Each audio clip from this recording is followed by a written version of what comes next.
Leo nimewaletea kisa kimoja kizuri kinoma. Kisa hichi kinaanza na mzee mmoja anaitwa Paul. Huyu mzee anaishi kwenye nyumba ya kulelea wazee na walikuwa wakiangalia televisheni iliyokuwa inapiga mziki wa zamani, blues hizo. Mziki ule unamfanya Paul anakumbwa na hisia kali na anaamua kuondoka pale sebleni akiwa anatoka na machozi. Rafiki yake wa kike anaitwa Elaine anaamua kumfuata akigundua kwamba video hiyo imeamsha kumbukumbu nzito sana kwa Paul. Hivyo Elaine anamuuliza kilichotokea na hapo ndio Paul anaanza kusimulia hadithi yake. Miaka mingi nyuma, wakati wa The Great Depression, yani anguko kubwa la kiuchumi, Paul alikuwa ni mkuu wa magereza katika jela ya The Cold Mountain Penitentiary, kwenye sehemu ya wafungwa wanaosubiri kunyongwa. Sehemu hiyo ilikuwa inaitwa The Green Mile kwa sababu sakafu yake ilikuwa ni ya rangi ya kijani. Paul anakumbuka tukio moja kubwa lililotokea mwaka 1935 ambapo wafungwa walikuwa wakifanya kazi zao kama kawaida na lori lilikuwa limemleta mfungwa mpya wa death row, yani mfungwa anayesubiri kunyongwa. Wakati huo tunamuona Paul akiwa mwenye maumivu makali yuko ofisini kwake. Msaidizi wake anaitwa Brutus anagonga mlango akimwambia kwamba mfungwa mpya tayari amewasili. Wanajiandaa kumpokea mfungwa huyo na anashushwa kwenye gari akiambatana na askari mmoja mwenye kiburi na katili anayeitwa Percy. Askari huyu mwenye kiburi anaanza kwa kupiga kelele akisema dead man walking, kimaanisha mfu anapita, jambo linalokasirisha askari magereza wengine kwani hawaruhusiwi kabisa kupiga kelele wakiwa kwenye magereza ya watu wanaosubiri kunyongwa. Wanapoingia kwenye gereza la death row, watu wote wanashangazwa na ukubwa wa mfungwa huyo kwani alikuwa ni jitu lililopanda angani, alafu lilikuwa lina misuli iliyoshiba na kutuna vizuri. Lakini Paul anapotazama uso wake anaona uso wa upole na wenye huruma. Basi anampiga na rungu ya kifua na akimwamuru aingie kwenye selo, na kitendo kile kinamkwaza sana Paul. Anamfukuza Percy mara moja. Wakati Percy anaondoka, mfungwa mwingine aliyokuwa kwenye death row anaanza kumcheka Percy na Percy anampiga rungu na kumvunja vidole pale pale. Paul anachukizwa tena na tabia za huyu Percy, maana amekuwa ni askari muonevu sana kwa wafungwa. Huyu mfungwa aliyevunjwa kidole anaitwa Dale na yeye anasubiri kunyongwa. Paul anajitambulisha kwa mfungwa huyu na kumwambia kwamba anaitwa Paul, wewe unaitwa nani? Na mfungwa yule anajitambulisha kwa jina la John Coffey na Paul anamkaribisha rasmi na kumuonyesha taratibu za jela. John kwa upole anamuomba Paul kwamba wasizime taa kabisa usiku kwa sababu anaogopa sana giza. Paul anamwambia kuwa taa za korodoni huwa haziwezi kuzimwa, muda wote zipo wazi. Kwa uoga Paul anampa mkono John Coffey na wanatikisa mikono kwamba wamekubaliana. Kabla ya mlango wa selo kufungwa, John anaonekana mwenye huzuni na anasema kwa sauti ya chini, nilijaribu kuwarudisha lakini ilikuwa tayari nimeshachelewa. Kauli hiyo inawachanganya walinzi na wanarudi ofisini wakizani kwamba John huenda atakuwa ni mtu mjinga. Harry anasema awe mjinga au la, bado anastahili kunyongwa kwa alichokifanya. Kisha anamkabidhi Paul mafaili ya kesi ya John Coffey. Paul anasoma ripoti inayosimulia jinsi John alivyohukumiwa kifo huko Louisiana. Na ripoti hiyo inasema familia moja iliyokuwa imepoteza mabinti wawili wadogo, baba na majirani walianza kuwatafuta kwa hofu kubwa baada ya kupata matone ya damu, ishara ya kuwa jambo baya litakuwa limewatokea mabinti hao. Wakiwa wanatafuta msituni, ghafla wanasikia mtu analia kwa uchungu. Mtu huyo alikuwa ni John Coffey akiwa amekaa akilia huku akiwa amewakumbatia wale wasichana wawili waliokufa, miili yao ikiwa imejaa damu chakari chaka. Wazazi wa mabinti wale wanamshambulia kwa hasira wakizani kwamba John atakuwa amewaua watoto wao. John muda huo alikuwa analia na anaendelea kusema, nilijaribu kuwarudisha lakini ilikuwa nimeshachelewa. Na anakuja askari alikuwa anaambatana na wanakijiji wale, anamwambia uko chini ya ulinzi na umekamatwa kwa kosa la mauaji. Wakati Paul anakaribia kumaliza kusoma faili la kesi ya John Coffey, anasogelewa na mkuu wa wilaya anayeitwa Hall. Hall anamwambia kwamba amepigiwa simu yenye hasira kutoka ofisi ya serikali kuu dakika 20 zilizopita. Sababu ni kwamba Percy, yule askari katili, ni mpwa wa mke wa gavana, hivyo ana uhusiano mkubwa wa kifamilia serikalini. Paul anamwambia Hall kuwa Percy ni mkatili na mjinga na kwamba alimvunja vidole mfungwa anayeitwa Dale. Analalamika ya kwamba endapo Percy akiendelea kufanya kazi hapo, basi tawadhuru wafungwa wengine. Lakini Hall anamwambia Paul awe na subira na anamfahamisha kwamba Percy atahamishwa kikazi hivi karibuni, kwani ameomba kazi mpya yenye mshahara mkubwa zaidi kutoka hospitali ya wagonjwa wa akili iliyopo jirani na hapo. Na Paul anashangaa kwa nini Percy bado hajaondoka ilhali ana connection kubwa kiasi hicho serikalini. Anaamini kuwa huenda Percy anataka kuona mfungwa akiwa ananyongwa kwenye kiti cha umeme kabla hajaondoka, ndio maana mpaka sasa hivi ameshapata kazi sehemu nyingine lakini bado hajaondoka. Na Hall anamwambia basi uwe mvumilivu kama umeshamuelewa huyo bwana kiasi hicho. Usiku huo nyumbani, Paul anamwambia mke wake Jan kuhusu yaliyotokea gerezani na kumweleza kuhusu mfungwa mpya anayeitwa John Coffey. Anamweleza Anawaelezea pia jinsi alivyokuwa amepata maumivu makali kipindi anakojoa, na maumivu hayo yanamtesa sana na anajuta kuwa hawezi kufanya tendo la ndoa kwa sababu ya maumivu hayo. Jan ambaye ni mke wake anamfariji kwa upole akimwambia kuwa usijali mume wangu, utapona na tutafanya tu. Siku inayofuata Paul na Dean wanakuwa wakisafisha kiti cha umeme wakati Brutus anaanza kucheka kwenye korido na anawaita awaonyeshe kitu. Kumbe kulikuwa kuna panya mdogo anatoka kwenye chumba kilichotengwa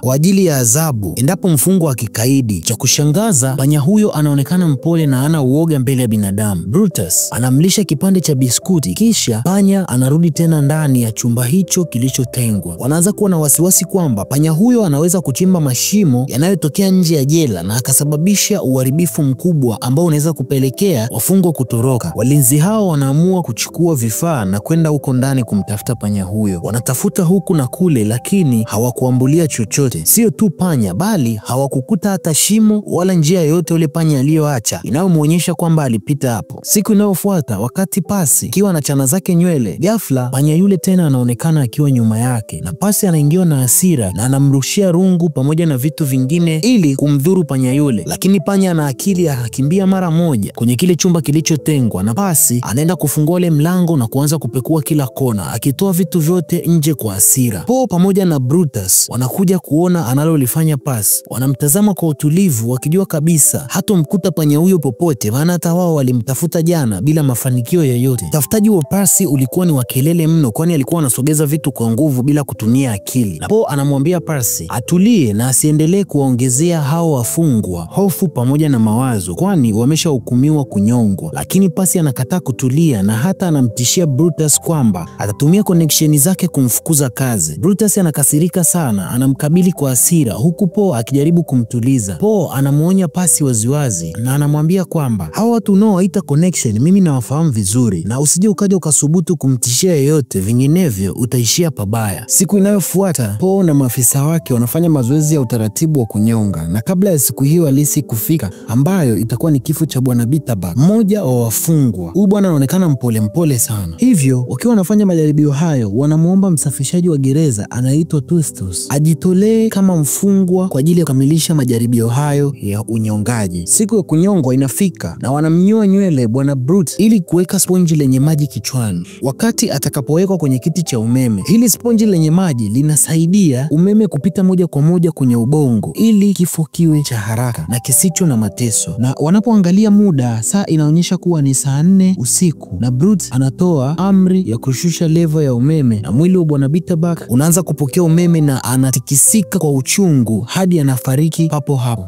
Wakati watu wote walipokuwa wako kimya, Pasi aliyekuwa akitazama kupitia dirisha dogo ananong'ona kwa kijeli, tumie kadi kutoka kuzimu, na kitendo kile kinakuwa kimeishia pale. Lakini baada ya hapo Paul anamkabili Pasi na kumwambia kwamba nafahamu kuhusu maombi yako ya kazi kwenye hospitali ya vichaa, na Pasi anakiri na anaahidi ataondoka gerezani endapo tu ataruhusiwa kusimamia kifo cha mfungwa mmoja. Na Paul anafikiria kuwa huenda hilo likawa ni jambo jema, lakini inabidi ajue kwamba maneno Pasi anayoyasema ni ya kweli na wala hawadanganyi. Siku inayofuata Paul akiwa mezani anamsikia mfungwa anaitwa Mr. Dale akiwa anacheka kwa furaha. Anaenda kuangalia na kumkuta Dale akiwa anacheza na yule panya ambaye kwa sasa amempa jina la Mr. Jingles. Dale amefurahi sana na anamfundisha michezo ya sarakasi panya huyu, na panya huyu anapenda sana kucheza na Mr. Dale. Anaruka na kuzunguka kwa akili ya ajabu. Hata Pasi aliyekuwa mkali siku zote anaonekana kuwa na mudi nzuri zaidi wakati huu. Anafika na anamkuta panya huyo. Hata hivyo anajitolea kutafuta boksi ya sigara ili liwe nyumba ya Mr. Jingle. Na John Coffey anaongezea kwa kusema kwamba panya huyo ni Sakitrack, kwamba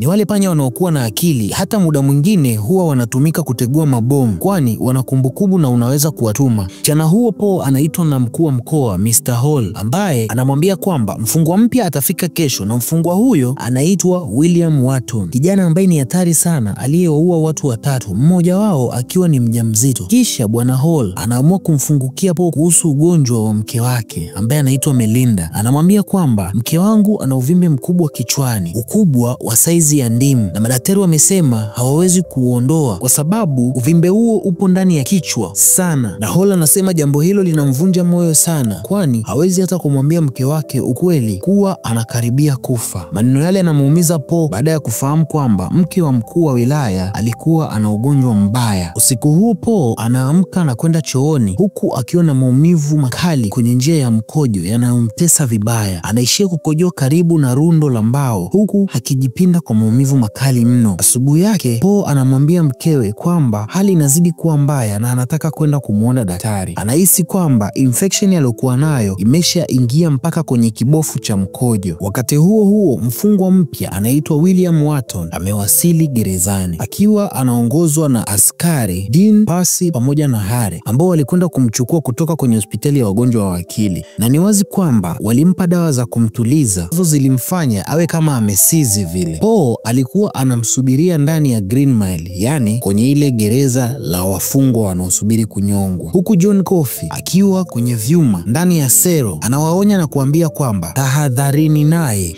Mara tu wanapomleta Wharton anajifanya hana nguvu, kisha ghafla anamgonga Percy kwa kiwiko usoni na kumkaba Dean kwa pingu. Paul anamkimbilia kumsaidia Dean, lakini Wharton anamkanyaga kwa goti sehemu za siri. Kumbuka kwamba Paul alikuwa na shida huko chini, alafu ndo huko tena amepigwa. Anajitahidi kuvumilia maumivu na anatoa bastola, lakini hawezi kupiga kwa sababu Dean alikuwa yuko karibu na mfungwa huyo. Percy aliyekuwa nyuma ya mfungwa yule alikuwa anaamriwa amgonge Wharton, lakini Percy anasita na anaogopa. Huyu jamani maneno tu, hawezi kufanya chochote. Kwa bahati nzuri Brutus anafika kwa wakati na anampiga Wharton kichwani kwa nguvu na anamzima papo papo. Baada ya kumweka Wharton kwenye selo lake, Paul anawaagiza Brutus na Percy kuwapeleka maofisa waliojeruhiwa hospitalini na kuandika ripoti ya tukio hilo. Wakiwa wanaondoka, Paul anaanguka chini kwa uchungu mkali wa maumivu yake kutoka kwenye kibofu cha mkojo juu ya infection aliyokuwa nayo na anapoteza nguvu kabisa. John Coffey anamuita Paul asogee karibu na selo yake. Baada ya Paul kusogea pale, ghafla John Coffey anamshika kwa nguvu Paul kwa kumkwida na mkono mwingine akimwekea kwenye sehemu zake za siri. Muda huo Dale akiwa anashuhudia hili anaanza kupiga kelele kutaka msaada, lakini maofisa wengine wa polisi walikuwa wameshafika mbali na hawamsikii. Ghafla Paul anakaa kimya huku taa za ndani ya sero ya John Murphy zinaanza kung'ara kwa kuongeza nguvu ya ajabu. Baada ya muda John anamwachia Paul huru na Paul anaanza kukohoa, lakini alikuwa asikii tena maumivu kutoka sehemu za siri. Lakini anapomwangalia John anaogopa, maana anashuhudia kitu cha ajabu sana. Mdomoni kwa John kulikuwa kuna chembechembe ndogo ndogo ambazo zipo kama mbo zinazotoka na kuenea angani kisha zinayeyuka. Paul anamuuliza, John, umefanya nini? John Coffey kwa sauti ya upole anamjibu, nimekusaidia boss. Kisha anasogea kwenye kitanda chake kidogo na analala kwa amani kabisa. Lakini Paul alikuwa anakosa kabisa kuelewa kilichotokea, na baada ya hapo anaenda chooni. Kwa miujiza maambukizi yake ya mkojo yalikuwa yamepotea kabisa na sasa anaweza kukojoa kwa urahisi na faraja kubwa. Paul anarudi nyumbani na anaweza kufanya mapenzi na mke wake ambaye anaitwa Jan usiku mzima hadi asubuhi, na anaeleza kuwa hakuenda kwa daktari bali alisaidiwa na John Coffey. Mke wake anamsifia kwamba sijawahi kukuona ukiwa na nguvu kiasi hichi tokea umenioa, mpaka nimekumbuka kipindi kile unanitongoza. Inaonekana jamaa amesimamia show balaa. Baadaye Paul anampigia simu Brutus akimwambia kwamba sitafika kazini siku ya leo, najisikia uchovu kidogo. Mpango wake ulikuwa ni kumrejeshea John fadhila kwa kumfuata mwakilishi wa umma wa kesi ya John ambaye alikuwa anaitwa Beth Hammersmith ili kumsaidia John kupata mashauri mapya ya kesi. Na Paul anaamini kuwa huenda John sio mhalifu kama ilivyoandikwa kwenye ile faili lake. Baada ya kukutana na Beth anamwambia Paul hadithi ya mbwa wake, kwamba mbwa huyo alimshambulia mtoto wake bila sababu na ingawa alizani ni mbwa mzuri. Beth alilazimika kumpiga risasi mbwa huyo, na Beth anamalizia kwa kusema kwamba John na mbwa hawatofautiani sana, wote wana nguvu ambazo ukiwaangalia wanakufanya unawaonea huruma, lakini nyuma yao kuna giza kubwa sana. Inaonekana huyu mwandishi wa umma na yeye alikuwa na chuki binafsi na huyu John Coffey. Siku inayofuata kama ishara ya shukurani, Paul anamletea John mkate wa mahindi uliotengenezwa na mke wake, na John anafurahi na akashiriki mkate huo pamoja na Dale na Mr. Jingles. Wharton anatumai John atampa mkate pia, lakini John anasema hapana, wewe ni mtu mbaya, sikukabidhi mkate huu, na anahifadhi kile kipande kilichobakia. Baadaye Wharton anamvizia Percy na kumshambulia, kisha anamkaba na kumshika sehemu zake za siri hadi Percy anapotokwa na mkojo, na Dale anaanza kufurahia kwa kupiga kelele kwani anamuona Percy akiwa anaibishwa. Kitendo cha Mr. Dale kumcheka Percy kinamfanya Percy awe na hasira sana na anajenga chuki kubwa sana juu ya Dale. Kitendo kile pia kinamfanya Wharton anapelekwa kwenye kile chumba ambacho cha kutengwa, isolation room, hadi siku inayofuata ambapo tunamuona Dale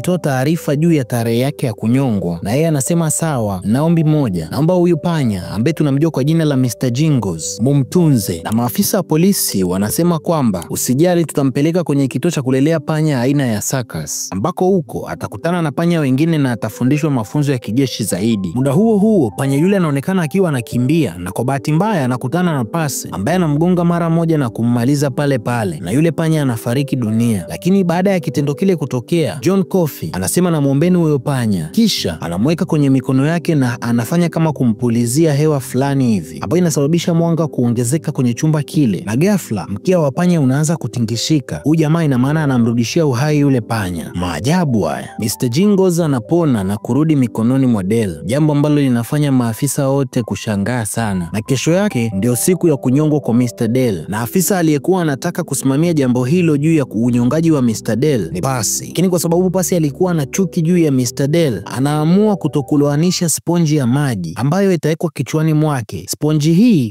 isipoloanishwa ina maana kwamba bwana huyu atakufa taratibu na kifo cha maumivu sana. Paul Machali anamcheza na anaona mbona kama vile hamna alama za matonetone ya maji, lakini anakuwa ameshachelewa, kwani Pasi alishatoa amri ya kwamba umeme ufunguliwe na uingie kwenye mwili wa Mr. Dale. Mr. Dale anakutana na kifo kimoja cha machungu sana, kwani alipigwa shoti mpaka akawaka moto, jambo ambalo sio la kawaida. Hata wale waliokuja kushuhudia kifo chake walijuta kwa nini walikuwepo hapo siku hiyo, maana palikuwa pananukia nyama kila mahali. Upande wa pili, yule panya alikuwa anaogopa sana na alimfuata John Coffey na akaenda kukaa kwenye mikono yake, lakini maumivu yalikuwa anayapitia Dale na John Coffey naye alikuwa anayapata, kwani ana nguvu za ajabu sana. Kwa sababu yule panya alikuwa amemweka mkononi, panya naye akaanza kupitia maumivu yale, tendo ambacho kilimfanya panya yule aumie sana na akaamua kumtoroka John Coffey na kukimbia zake. Huku bado Dale alikuwa hajapoteza maisha na aliendelea kupigwa shoti vibaya mno, mpaka Paul akataka kuzima ile liver, lakini akaambiwa umeshachelewa, huyo anatakiwa apigwe shoti mpaka afariki dunia. Basi bwana Mr. Dale anapoteza maisha, lakini kwa kifo cha machungu sana. Baada ya Mr. Dale kunyongwa, Pasi anasema kwamba hakujua kwamba sponji ilihitajika kuwa na maji, na Brute anaamua kumvamia na kumpiga sana. Kwa wilaya anakuja kwa ghadhabu na akitaka kujua kilichotokea, lakini Paul anaamua kumtetea na anasema kwamba amekosea, lakini wiki hii ndo wiki yake ya mwisho kufanya kazi na sisi, kwani tunategemea atahamia kwenye hospitali ya vichaa. Pasi anasema ni ya kweli hayo, hivyo anaomba asamehewe sana. Paul wakati akiwa anarudi juu, anapita kwenye seli ya John Coffey, na John Coffey anamwambia nimesikia maumivu yote aliyoyasikia Mr. Dale. Paul anamuuliza yuko wapi Mr. Jingles, yani yule panya. Anaambia yule panya nilikuwa nimemshika na yeye amesikia yale maumivu, sidhani kama anaweza kurudi tena kwenye hili gereza. Siku inayofuata ilikuwa ni weekend, na Paul anaamua kumchukua mke wake na wanaenda kwa mkuu wa wilaya, ambapo wanaenda kumsalimia na mke wake aliyekuwa ni mgonjwa anaitwa Melinda. Wanakutana na Hall, anawaambia kwamba mke wangu anakaribia kukata maisha na siwezi hata kumwambia, na muda mwingine anakuwa ni mtu wa kupoteza akili. Maneno yale yanawaumiza sana familia hile, na inapofika usiku, Paul anamshawishi mke wake kwamba tunaweza tukamtumia John Coffey kumtibu mke wa Mr. Hall, maana anatia huruma sana. Hivyo wanapanga kesho yake waandae chakula cha mchana na kuwaita maaskari magereza anayefanya nao kazi ili awashawishi juu ya mpango huo wa kumtoa John Coffey gerezani na kumleta kumsaidia Melinda kama ikiwezekana. Kesho inafika na John anawaita maafisa kama alivyosema. Anaanza kwa kuwauliza kwamba hivi mnakumbuka kwamba John Coffey alimsaidia yule panya aliyekuwa amefariki akarudisha uhai wake? Wanasema ndio. Na je, mnafahamu kwamba nilikuwa na infection ya kibofu cha mkojo ambayo ilikuwa inanisumbua kwa muda mrefu sana? Wanasema ndio. Paul anaendelea kwa kusema kwamba basi John Coffey ndio alionisaidia mimi mpaka nikapona kabisa ugonjwa ule kwa kunishika tu. Sasa nimewaita leo hii kuwapa ombi moja, natamani tumsaidie mke wa meneja Hall ambaye ni mkuu wa wilaya. Wakamuuliza utamsaidiaje? Ina maana nataka kumchukua yule mgonjwa kumuingiza magereza? Paul akasema hapana, bali nataka tumchukue John Coffey na tumpeleke kwa yule mgonjwa na aende akamsaidie kama ikiwezekana. Basi wanakubaliana na mpango unaanza. Kitu cha kwanza walichokubaliana ni kwamba wanatakiwa wahakikishe Pasi pamoja na yule Watton ambaye ni mfungwa mwenye akili zilizoweuka asifahamu kabisa. Kwa hiyo siku ya tukio wakampa pombe Watton, kalewa na akalala. Baada ya hapo wakamchukua Pasi na kwenda kumweka kwenye ile sero iliyotengwa na kumfungia huko, wakimwambia kwamba hiyo ni adhabu yake ya kumnyonga Mr. Dale kwa maumivu makali bila kufuata taratibu. Pasi anajaribu kujitetea, lakini wapi, huyu bwana ana roho ya kikatili sana, ila ni maneno tu mengi, hakuna anachojua. Wanaanza kumtoa John kwenye sero yake, lakini wanapokuwa wanajaribu kuondoka, ghafla Watton aliyekuwa nusu mlevi anamkamata John kiganjani, na kwa uwezo aliokuwa nao John anaanza kuona matukio yote ambayo Watton aliwahi kuyafanya huko nyuma. nyuma na anagundua mambo mengi ya kumshangaza zaidi kuhusu huyu bwana. Poe anamwachanisha Wharton na wanamchukua haraka John Coffey na kumpeleka mpaka nyumbani kwa meneja Hall. Napofika nyumbani, Poe anahisi labda itakuwa kuna mfungwa aliyetoroka, kwani hawakumshirikisha kwenye mpango huu. Hivyo anatoka na bunduki na kuuliza ni nani ambaye yuko nje ya nyumba yangu muda huu. Anashangaa kuwaona ni maaskari wake wa magereza. Anashusha bunduki, lakini akiwa na hofu sana anakuwa hamuamini John Coffey, ila Poe anamwambia usiogope, kuna kitu tunataka tufanye, naomba utuamini. Kwa sababu alikuwa anamwamini Poe, anamruhusu John Coffey kuingia mpaka ndani na anaenda kukaa pembeni ya Melinda ambaye alikuwa ni mgonjwa na anaonekana anaumwa sana. John anajitambulisha kwa Melinda kwamba anaitwa John Coffey, kisha anamsogelea na anafanya kama vile anampiga busu na anaonekana mwanga mkali unawaka kwenye midomo yao. Kumbe hapo ndo alikuwa anachukua ule ugonjwa aliokuwa nao, kwani huyu mama alikuwa na uvimbe kichwani. Baada ya muda John anamaliza na hali yake inakuwa mbaya sana, kwamba ugonjwa aliouchukua ni mkubwa mno, na Melinda anapona pale pale. Anamshukuru John na kumpa cheni yake, kumwambia asante sana, nilioteshwa na Mwenyezi Mungu kwamba utakuja. Asante sana kwa kuja John Coffey. Cheni aliyompa ni cheni ya St. Christopher the Healer. Huyu St. Christopher alikuwa ni muuguzi ambaye aliwaponya watu kwa kupitia maneno ya Mwenyezi Mungu. Hall anawashukuru sana kwa kitendo kile na wanamrudisha John Coffey mpaka gerezani. Wanamrudisha John Coffey kwenye sero mara moja, na Wharton naye anaonekana ameshaanza kuamka. Wanaenda kumfungulia Pasi, na wakati Pasi akiwa anatoka anawatishia wenzake kwa kuambia kwamba ataenda kuongea na wale watu wa connection zake na atasababisha kila mtu kwenye gereza hilo afukuzwe kazi. Ghafla akiwa njiani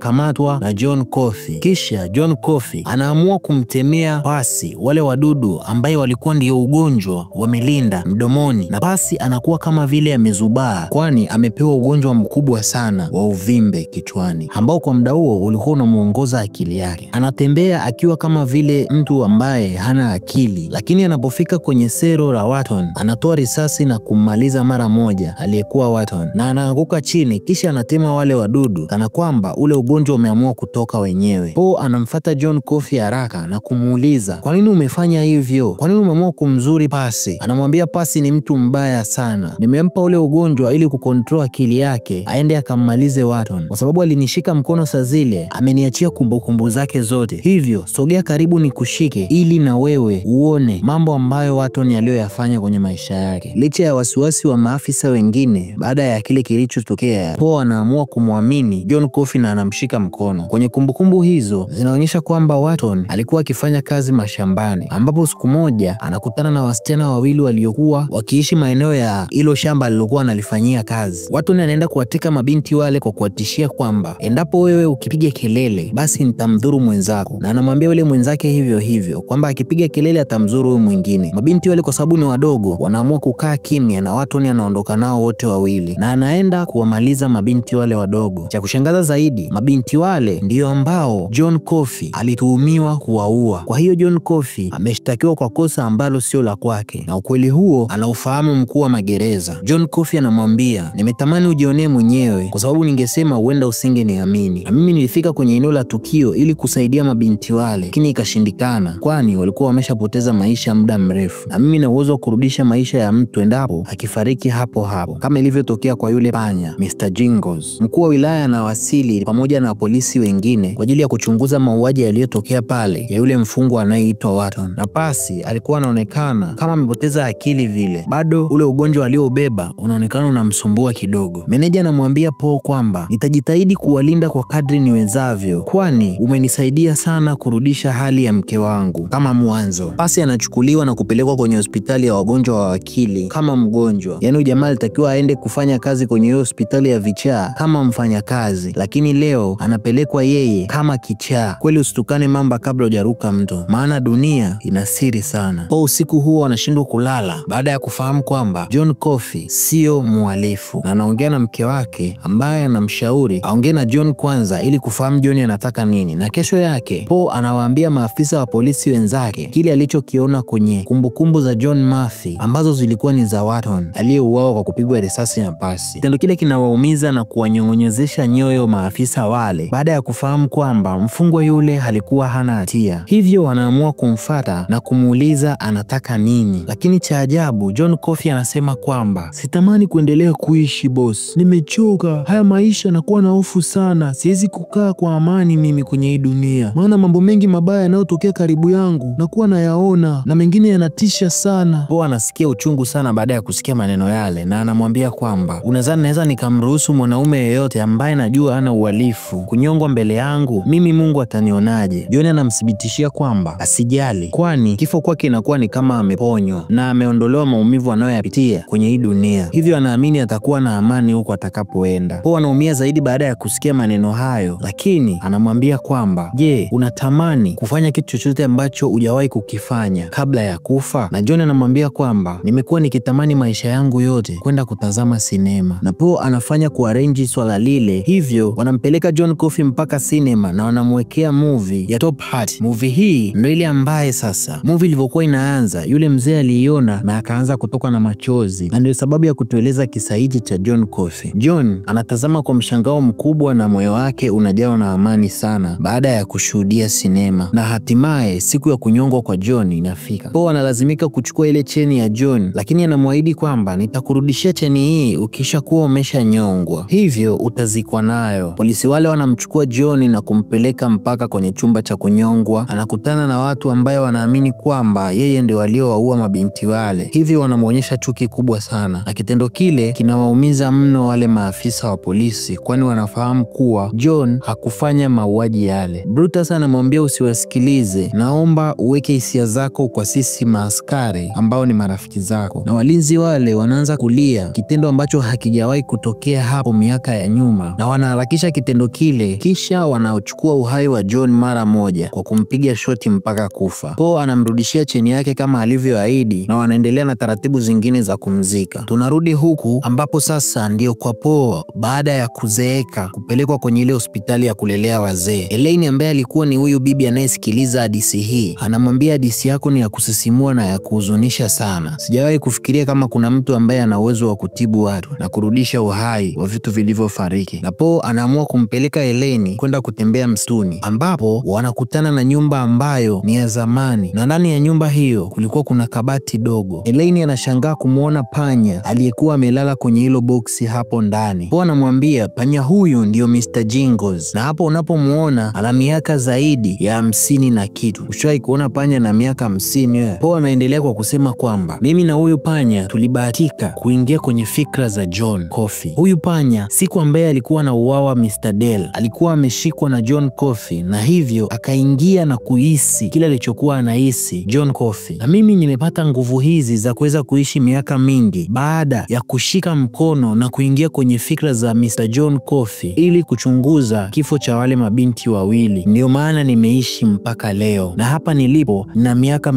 118. Lakini anaendelea kwa kusema kwamba nimeshaishi muda mrefu sana, mpaka imefika sehemu naamini kwamba hii sio bahati bali ni adhabu, kwani nimeshuhudia watu wote wa karibu kwangu wakianguka mmoja baada ya mwingine, kiasi kwamba kwenye generation yangu niliyokuwa nayo wao wote wameshafariki na kuniacha mwenyewe. Hadi mtoto wangu wa kumzaa naye alifariki na kuniacha mimi baba yake. Siku zinaenda na tunamuona Po kiwa kwenye msiba wa Elaine. Ina maana ni miaka mingine tena imepita mpaka yule bibi naye ameshafariki, bado Po yupo anadunda tu. Je, hii ni laana au ni bahati? Niambie kwenye comment, na usisahau kusubscribe na kulike. Kama imekupendeza, share na rafiki yako na yeye apate kujifunza kisa hichi ambacho mwanzo mwisho ni